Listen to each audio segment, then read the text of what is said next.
Hi, in this video we'll gain an overview of diffusion models, which are a significant breakthrough in AI image generation. So our focus today is to understand the diffusion process for image generation and explore Clip's role in guiding this process based on text input. This knowledge forms the foundation of working with modern image generation systems. So diffusion models generate very high quality images. The figure here is from this very influential paper, Denoising Diffusion Probabilistic Models, that describes the approach that most image generators use these days. It was not the first paper on image generation with diffusion models, but it does describe what most people are doing these days. And you see here how it's able to generate very realistic images. These are people who don't exist. These were generated based on a dataset on the faces of celebrities. And yeah, they look like they could actually be some celebrities. On the right, we see some CIFAR 10 synthetic outputs. CIFAR 10 is this dataset that we have used throughout the course to work with RGB images. These are very small RGB images. And you see that they're actually realistic. If you don't believe me, please go to the links that we have on the further reading section and take a good look at the output that we see in the original paper. You can zoom in as much as you want there. So let's describe what is the forward diffusion process. So forward diffusion adds control noise to images. Here we see a digit, one of the MNIST digits, that is being degraded step by step. We see this happening, like adding 20% noise, 40% noise, 60% noise, 80% noise, till 100% noise. We have here a Gaussian distribution.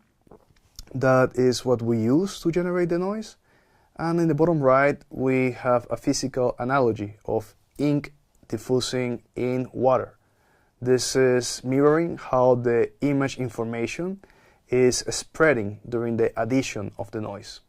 And this process transforms structured images into pure noise through small defined steps.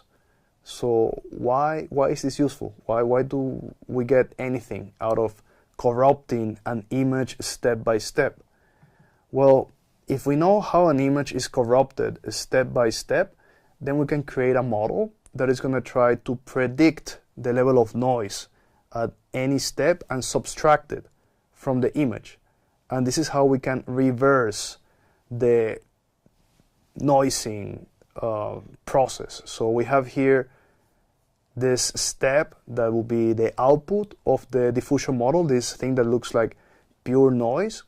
What we're going to do is that we're going to train a neural network so that it's able to predict the level of noise that we added at any step.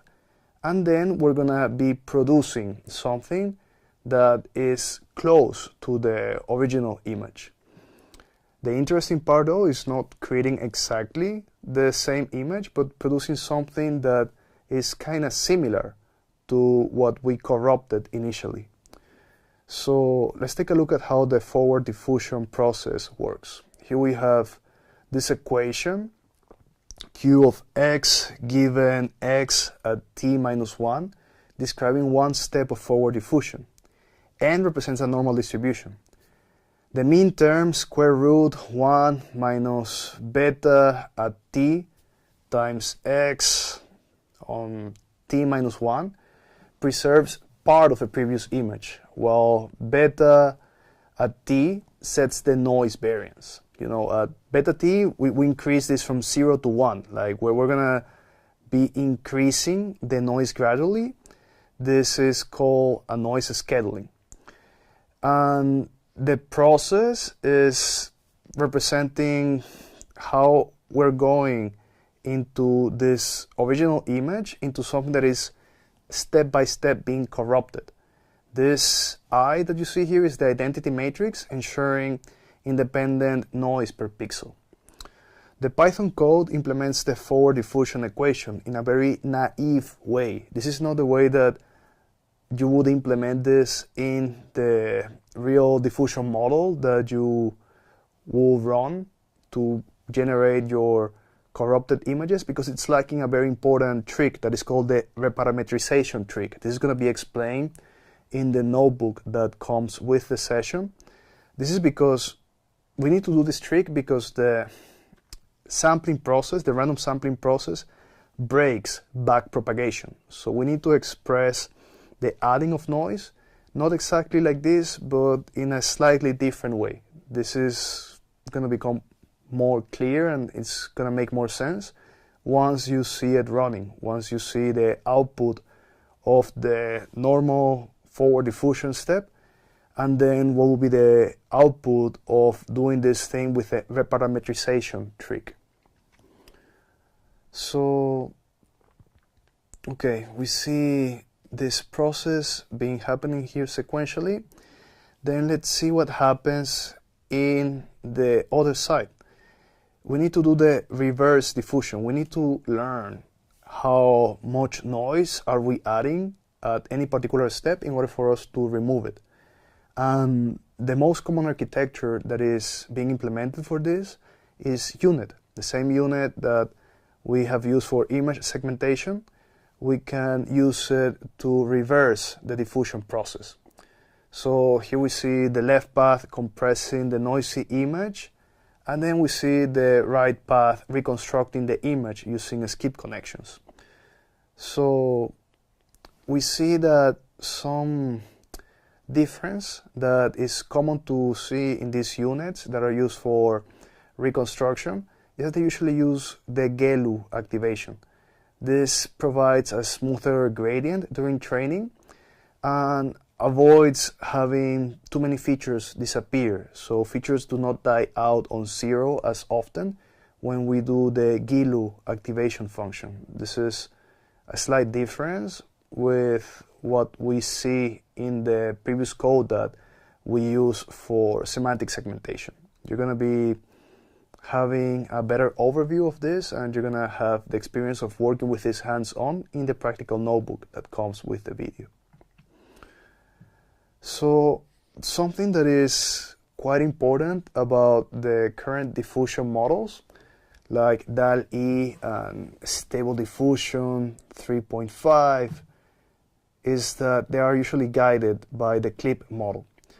So here you see the output of a prompt, a text prompt, that is a vibrant portrait painting of Salvador Dali with a robotic half face.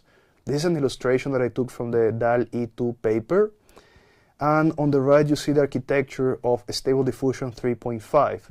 You see that in the Stable Diffusion 3.5 architecture, the text prompt is encoded by a clip text encoder. Let's try to make sense about why are we doing this. This is an illustration from the DAL-E 2 paper, and here we see what is the overall process. So we have our text prompt, a corgi playing a trumpet that is on fire, a corgi playing a flame-throwing trumpet. And what we do is that we take this text prompt, we encode it as the vector embedding for the text, and we find a matching embedding, a matching image embedding that is in the clip training set. And then we're going to be running the decoder for generating a new image in the diffusion model based on this embedding, based on this image embedding. This image embedding is going to condition the whole denoising process. So this is something that adds a lot of context, and this is what allows DAL-E and Stable Diffusion to actually know what we want to produce when we write these text prompts to generate images. So to wrap up this video, we gain a brief overview of diffusion models. We saw that they iteratively denoise from pure noise to generate images, but first they learn how to add the noise and how to subtract this noise. So it's an iterative process. And we saw how Clip enables the text-guided image generation that is so impressive and so powerful from models like DALL-E and Stable Diffusion.